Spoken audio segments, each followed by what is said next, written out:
ខែមថប់ធីសួស្តីប្រិយមិត្តទាំងអស់គ្នាវិលមកជួបគ្នាសាជាថ្មីទៀតជាមួយនឹងវីដេអូខ្លីៗស្ដីពីគន្លឹះល្អៗពីខែមថប់ធីជាមួយវីដេអូលើកនេះហាក់ដូចជាកំ pl បន្តិចគឺខែមថប់ធីនឹងបង្ហាញអ្នកទាំងអស់គ្នាអំពីរបៀបនៃការ share Wi-Fi ពីកុំព្យូទ័រទៅកាន់ទូរស័ព្ទឬក៏ទៅកាន់កុំព្យូទ័រផ្សេងទៀតកំ pl ប៉ុន្តែមានប្រយោជន៍ឧទាហរណ៍ដូចជាប្រិយមិត្តខ្លះគាត់បានប្រើប្រាស់អ៊ីនធឺណិតតាមរយៈការ connect ខ្សែទៅកាន់កុំព្យូទ័រការ connect ខ្សែទៅកាន់កុំព្យូទ័រយើងប្រើបានតែនៅលើកុំព្យូទ័រប៉ុណ្ណោះចំណែកនៅលើ smartphone យើងអាច connect ខ្សែអ៊ីនធឺណិតទៅភ្ជាប់នៅលើ smartphone បានទេដើម្បីដោះស្រាយបញ្ហាហ្នឹងគឺអ្នកទាំងអស់គ្នាអាច share Wi-Fi ពីកុំព្យូទ័រមកកាន់ទូរស័ព្ទវិញក៏បាននិងម្យ៉ាងទៀតនៅពេលដែលកុំព្យូទ័ររបស់អ្នកទាំងអស់គ្នាប្រើប្រាស់ modem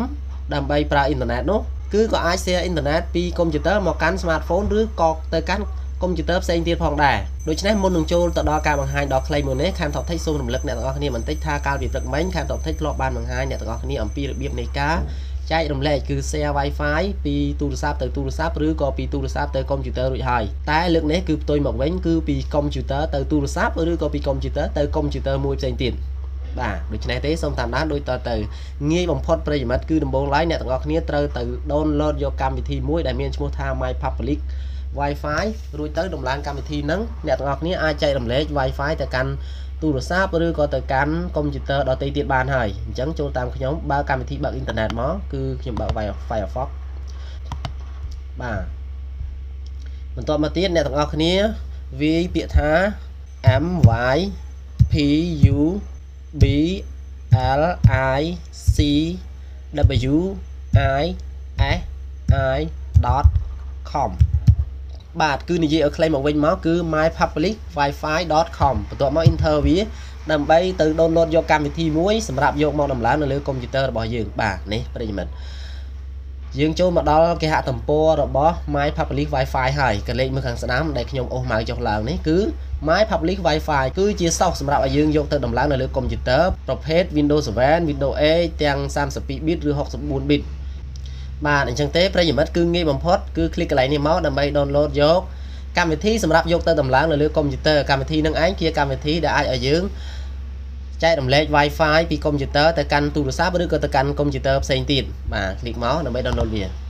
ប្រិយមិត្តទាំងអស់គ្នាដោយសារតែខ្ញុំបាន download កម្មវិធីនេះរួចម្ដងហើយវាចេញឲ្យបែបនេះប៉ុន្តែបើសិនជាអ្នកទាំងអស់គ្នាមិនទាន់បាន download កម្មវិធីនឹងទេវាចេញឲ្យអ្នកទាំងអស់គ្នា start download តែម្ដងចាំមើល start download យ៉ាងម៉េចទៅ click យក OK មក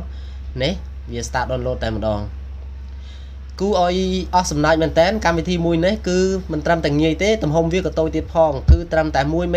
តែប៉ុណ្ណោះបាទបន្ទាប់មកអ្នកទាំងអស់គ្នាត្រូវ click យក open ដើម្បីដំឡើងកម្មវិធីនេះនៅលើកុំព្យូទ័របន្ទាប់មកអ្នកទាំងអស់គ្នា click យក yes ហើយបន្ទាប់មកទៀតជ្រើសរើសភាសាគឺអង់គ្លេសត្រូវហើយ click យក OK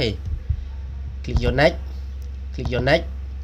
បន្ទាប់មកនៅត្រង់កន្លែងនេះប្រិយមិត្តធីកយកមកព្រោះវា create a desktop icon មានន័យថាវាបង្កើតជាកម្មវិធីនៅលើ desktop របស់យើងងាយស្រួលក្នុងការចុចប្រើប្រាស់បន្ទាប់មក click យក next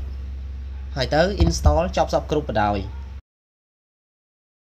បាទនៅត្រង់កន្លែងនេះវាសួរយើងថាយើងចង់ restart កុំព្យូទ័រសាដើមឬក៏យើងមិនចង់ restart ទេខ្ញុំដាក់ថា no ព្រោះខ្ញុំមិនចង់ restart ទេរួចទៅ click យក finishចប់សពគ្រប់ទៅហើយប្រិយមិត្តទាំងអស់គ្នាតែប៉ុណ្ណេះយើងអាចចូលទៅបើកកម្មវិធី My Public Wi-Fi ដើម្បីចែករំលែកគឺ share Wi-Fi ពីកុំព្យូទ័រដែលប្រិយមិត្តកំពុងតែមានអ៊ីនធឺណិតហ្នឹងទៅកាន់កុំព្យូទ័រឬក៏ទូរស័ព្ទផ្សេងទៀតដែលវាអត់មានអ៊ីនធឺណិតអញ្ចឹងទេនេះជាកម្មវិធី My Public Wi-Fi ប៉ុន្តែ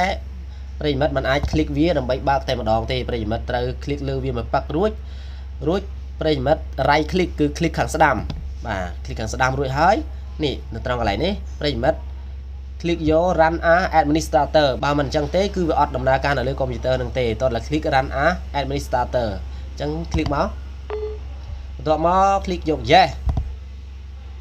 បាទងាយស្រួលបំផុតចូលមកដល់កន្លែងនេះតែម្ដងវាអត់ឲ្យយើងដាក់អីទេវាគ្រាន់ឲ្យយើងដាក់ឈ្មោះឥឡូវខ្ញុំដាក់ឈ្មោះគឺឈ្មោះ Wi-Fi របស់ខ្ញុំគឺ Kham Top Tech 2អញ្ចឹងមកបន្ទាប់មកទៀតលេខសម្ងាត់របស់វាដាក់ Kham Top Tech អញ្ចឹងក៏បានដែរ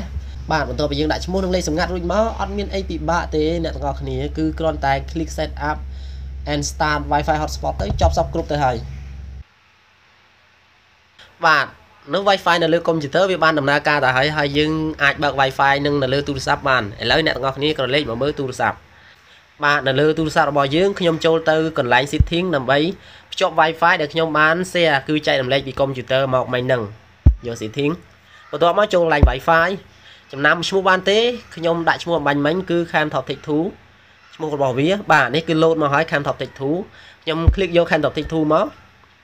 បាទវាសួរថា connect to network អញ្ចឹងខ្ញុំថាច់យក connect to network ហើយខ្ញុំដាក់លេខសម្ងាត់មិញ Camtoptic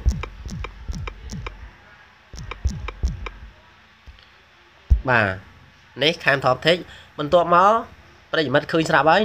នៅលើរបាខាងលើនៃ smartphone របស់ខ្ញុំគឺអត់មានទាន់ភ្ជាប់ Wi-Fi ទេអញ្ចឹងទេបន្ទាប់ពីខ្ញុំថាច់យក Camtoptic 2ដែលខ្ញុំបាន share គឺចែករំលែកពីកុំព្យូទ័រមកមិញហ្នឹង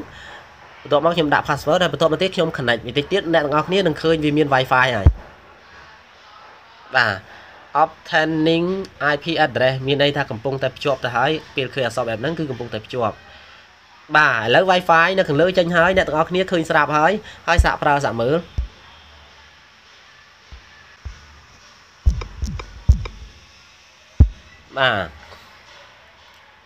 បាទនេះឃើញថាប្រើបានការចែករំលែកគឺ share Wi-Fi ពីកុំព្យូទ័រមកទូរស័ព្ទឬក៏ទៅកាន់កុំព្យូទ័រផ្សេងទៀតហ្នឹង